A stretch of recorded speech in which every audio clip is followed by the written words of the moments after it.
देखो यहाँ पे two identical ball having like charges and placed at certain distance ripple each other. यहाँ पे ना बॉल जो है वो आइडेंटिकल है, चार्जेस आइडेंटिकल नहीं है, तो चार्जेस Q1 Q2 मानेंगे। मुझे लग रहा था कि चार्जेस आइडेंटिकल हैं, तो यहाँ पे Q1 Q2 मानेंगे और जब उसको टच करवाएंगे, क्या करवाएंगे, कांटेक्ट करवाएंगे, तो उसका जो चार्ज होगा Q1 + Q2/2 एक एक में हो जाएगा। ठीक है, और फिर कह रहा जो फाइनल फोर्स है वो 4.5 F है आपका, तो 4.5 F क्या हो जाएगा के Q1 + Q2 का होल बाई 2 का होल स्क्वायर अपॉन R/2 का होल स्क्वायर। क्यों? क्योंकि यहाँ पे डिस्टेंस भी हाफ हो जा रहा है। कब? जब ब्रॉड किया जा रहा है कॉन्टैक्ट में, फिर उनको डिस्टेंस क्या हो जा रहा है, हाफ हो जा रहा है, तो इसलिए हाफ हो जाएगा यहाँ पे। ठीक है, अब इसको ऐसे लिखेंगे। ठीक है, तो यहाँ पे हो जाएगा Q1 + Q2 divided by Q1 Q2, यही जो भी लिखा है हम लोग x = Q1/Q2 मान लेंगे। अब इसको इस फॉर्म में लिखेंगे तो ये आ जाएगा x+1 का होल स्क्वायर बाई x, और इसको फिर सॉल्व करके हम x निकाल लेंगे, कितना आ जाएगा, 2 आ जाएगा। ठीक है, ये देखो ये भी ईजी था, बस हम लोग को ना ये बनाना था, इस तरीके से डायग्राम बनाना था और हमें बताना था इस CD में करंट कितना जा रहा है। तो याद रखना है करंट जो है इस CD में आपका ये वाला भी जाएगा, ठीक है, और ये दोनों तो सीरीज में है, तो इसका बस एक करंट जाएगा। तो इसके लिए 10 करंट जा रहा था, इसके लिए 5 जा रहा था, तो इसके लिए कितना हो जाएगा, 15 हो जाएगा। इसको एक बार खुद से सॉल्व कर लेना अगर मतलब ज़रूरत पड़ेगी तो।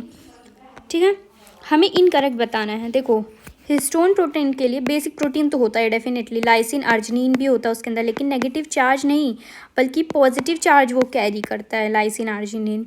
और कह रहा 5 टाइप्स ऑफ हिस्टोन प्रोटीन्स होते हैं, H1 H2A H2B H3 H4 होते हैं। हिस्टोन ऑक्टामर जो होते हैं वो मेड होते हैं 2 कॉपीज से और each H2A H2B H3 and H4 से बने होते हैं। ठीक है, 2 कॉपीज़ बने होते हैं।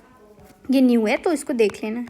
हमें बोला गया था, ये देखो न्यू फार्मूला यहाँ पे आया है, कंपाउंड माइक्रोस्कोप है, हमें दिया गया focal length, very very easy. इसको अगर तुम लर्न कर लेती हो फार्मूला बहुत अच्छा रह जाए, मतलब लेते हो या लेती हो जो भी है तो आपके लिए बहुत अच्छा हो जाएगा। तो फोकल लेंथ कितना है, 1 सेंटीमीटर दिया गया ऑब्जेक्टिव का, और फोकल लेंथ आईपीस का 2 सेंटीमीटर दिया गया, और ट्यूब लेंथ दिया गया 20 सेंटीमीटर। तो मैग्नीफिकेशन निकालना, तो m जो होता है m = L/F0 × D/FV, ये कंपाउंड माइक्रोस्कोप के लिए होता है। डायरेक्ट फार्मूला रख दो। ठीक है, ये वाला थोड़ा आई थिंक कन्फ्यूजिंग है, अगर कोई मुझे बता पाए तो प्लीज़ आप लोग मुझे बताइएगा, सजेस्ट करिएगा कि कैसे आप लोग कर सकते हो उसको। ये क्वेश्चन देखो, इलेक्ट्रॉन मूव कर रहा है inside a charge parallel plate, capacitor है, uniform charge surface charge density sigma है, और इनके बीच में कांस्टेंट मैग्नेटिक फील्ड है B, और हमें टाइम बताना है। ठीक है, तो हम जानते हैं QE बराबर क्या होता है, QVB होता है। ठीक है, और ये Q कट जाएगा, E हम लोग σ/ε0 लिख सकते हैं इस पैरेलल प्लेट कैपेसिटर के लिए, एंड VB हम लोग वेलोसिटी को क्या लिख सकते हैं, डिस्टेंस अपॉन टाइम लिख सकते हैं। अब यहाँ से टाइम कितना आ जाएगा, dBε0 सिग्मा आ जाएगा, सिंपल।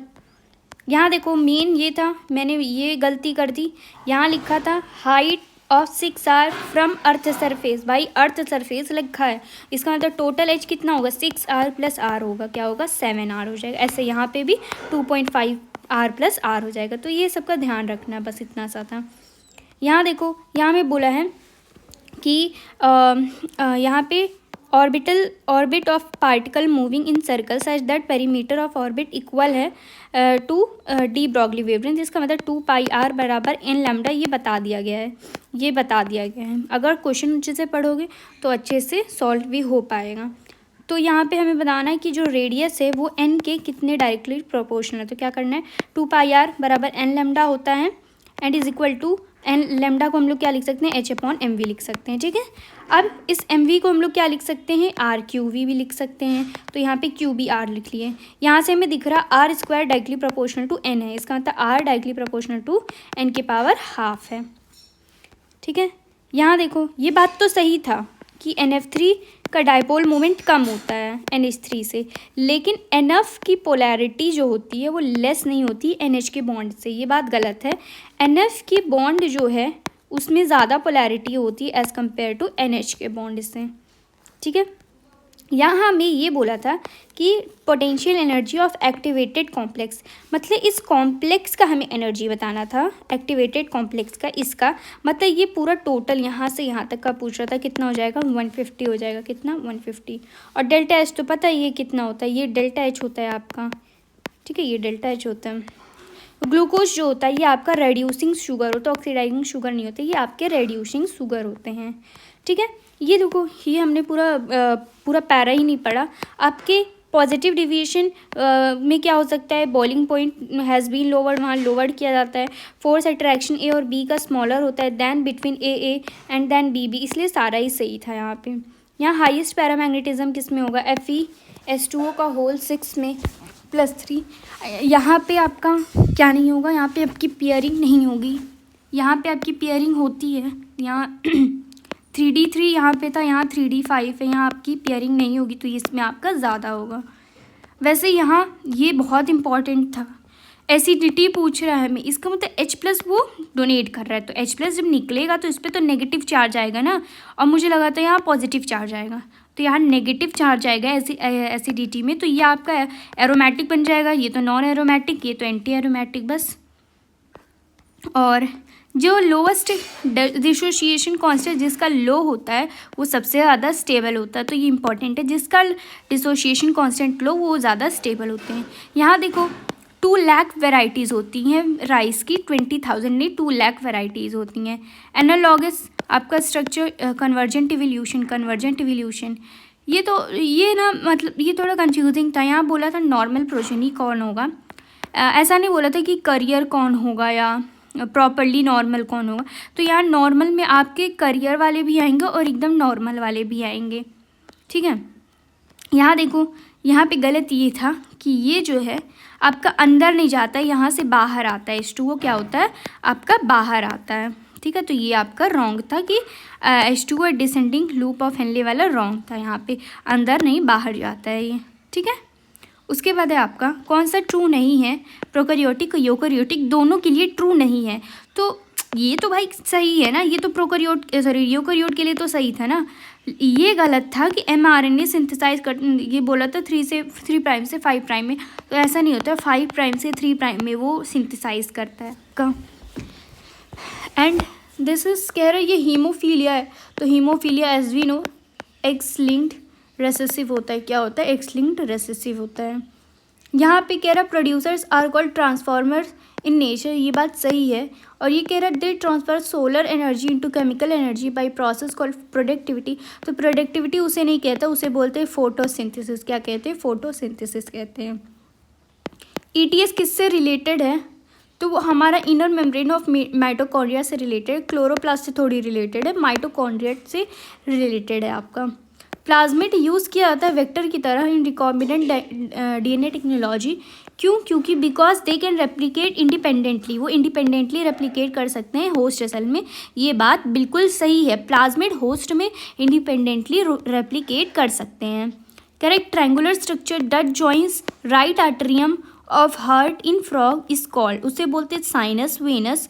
एंड वो रिसीव करता है क्या, आपका receive blood from the vena cava, वो रिसीव करता है ब्लड फ्रॉम वेना कावा। ये हमेशा ही रॉन्ग होता है, इसे कोई ट्रिक्स है तुम लर्न कर लो। यहाँ बोला था कि कौन सा इनकरेक्ट है, देखो तो ये बात गलत थी कि ER सिर्फ प्रोटीन या लिपिड सिंथेसिस में नहीं हेल्प करता, बल्कि वो ग्लाइकोजन को सिंथेसिस भी करने में हेल्प करता है। और हाइड्रोलाइसिस तो भाई अल्कलाइन नहीं बल्कि आपके एसिडिक pH पे काम करता है। क्या करता है, एसिडिक pH पे काम करता है। और ये बहुत इंपॉर्टेंट है, IUD कह रहा decrease phagocytosis of sperm within the uterus. Decrease नहीं भाई, फैगोसाइटिसिस उनका इंक्रीज करता है, खाता है उस स्पर्म को ताकि वो मर जाए वहाँ यूट्रस में। और IUD require surgical intervention for their insertion in their uterine activity. तो ये भी गलत है क्योंकि सर्जिकल नहीं होता, वो नॉन सर्जिकल होता है, बस उसको फिट किया जाता है बाय द एक्सपर्ट वगैरह। And and ribose is monosaccharide not पेंटासेक्राइड, ribose is monosaccharide and उसके पास एल्डोज शुगर होता है, कैसा शुगर, एल्डोज शुगर, और ये मोनोसेक्राइड होते हैं, ठीक है। ये तो हमेशा ही मैं भूलती हूँ भाई। सिक्रीटिन के लिए वाटर बाय कार्बोनेट इन पैंक्रियाटिक जूस, सिक्रीशन होता है वाटर का और बाय कार्बोनेट इन पैंक्रियाटिक जूस का सिक्रीशन होता है। CCK जो होता है ये आपका सिक्रीशन करता है किसका, बाइल जूस का सिक्रीशन करता है। इपीफाइट, कह रहा which of the following is epiphyte, तो वो ऑर्किड होता है, मैंगो नहीं होता। आपका क्या होता है, इपीफाइट ऑर्किड होता है।